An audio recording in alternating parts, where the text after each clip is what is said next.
What is the mystery behind the ancient Nazca Lines? Imagine yourself soaring in the high desert skies of southern Peru on a plane. What you expect to see is probably the dull pale sameness of the rocks and sands. But there is much more in this region than that. A 2,000-year-old mystery lies in the country's landscape with massive shapes called the Nazca Lines that come into view from the air. The lines are discovered in a region of Peru just over 200 miles southeast of Lima, close to the modern town of Nazca. In total, there are over 800 straight lines, 300 geometric figures and 70 animal and plant designs which are called biomorphs. Some of the straight lines go up to 30 miles, while the biomorphs vary from 50 to 1,200 feet in length, meaning as large as the Empire State Building. They are most famous for representing animals and plants like a spider, hummingbird, cactus plant, monkey, whale, llama, duck, flower, tree, lizard and dog. But perhaps the most unusual one is the drawing of a humanoid figure nicknamed the astronaut with its hands and some unidentifiable depictions. According to scientists, the lines were created by the Nazca people, who flourished from around AD 1 to 700. The Chavan and Paracas cultures who lived before the Nazca people may have also drawn some of the geoglyphs.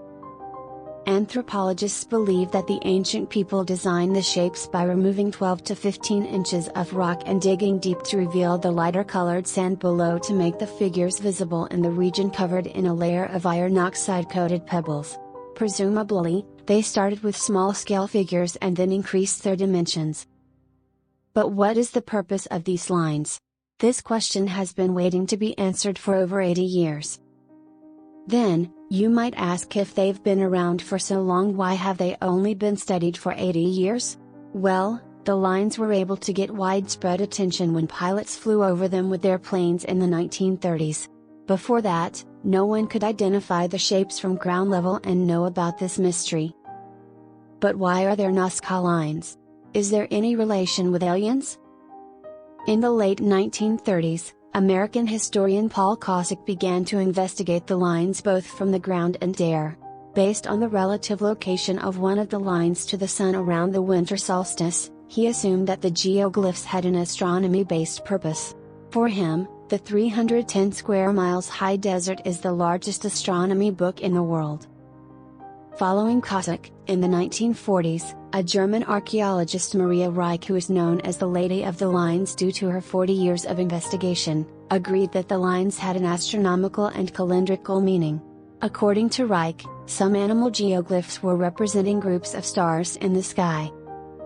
Another theory that stood out from the others and attracted great attention was from a Swedish writer named Eric von Däniken, who claimed in his book called Chariots of the Gods, 1968, that these lines were a landing site for UFOs and the ancient people considered extraterrestrials as alien gods.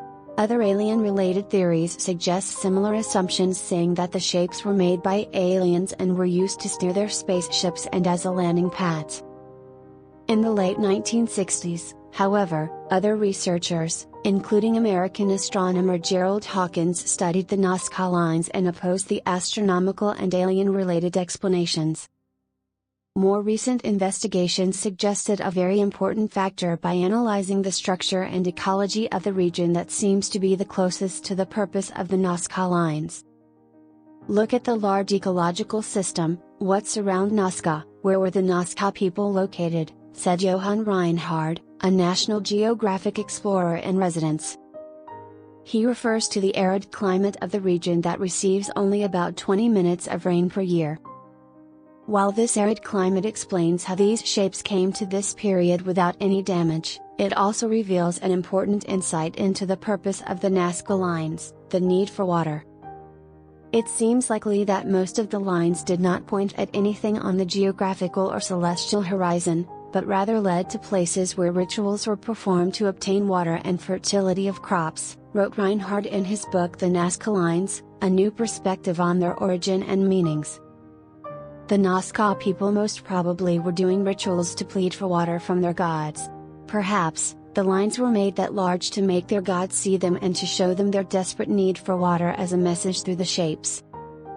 According to Reinhard, Animal symbols and spiral themes that can be seen in the shapes were common in other ancient Peruvian sites.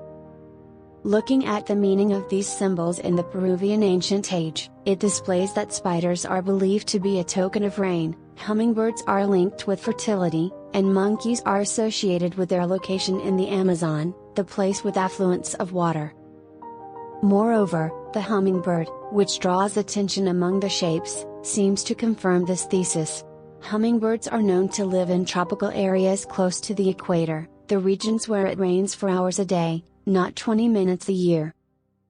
No single evaluation proves a theory about the lines, but the combination of archaeology, ethnohistory, and anthropology builds a solid case, said Reinhard. Water is the source of life as well as the source of change. Maybe that's what the people living there wanted to say. They wanted the desert they lived in to change by giving messages. And perhaps, what they desired was access to water, the same thing that we may lack in the future due to global warming disrupted weather patterns. This is all for today. If you like the video, please like, share, and subscribe. See you soon.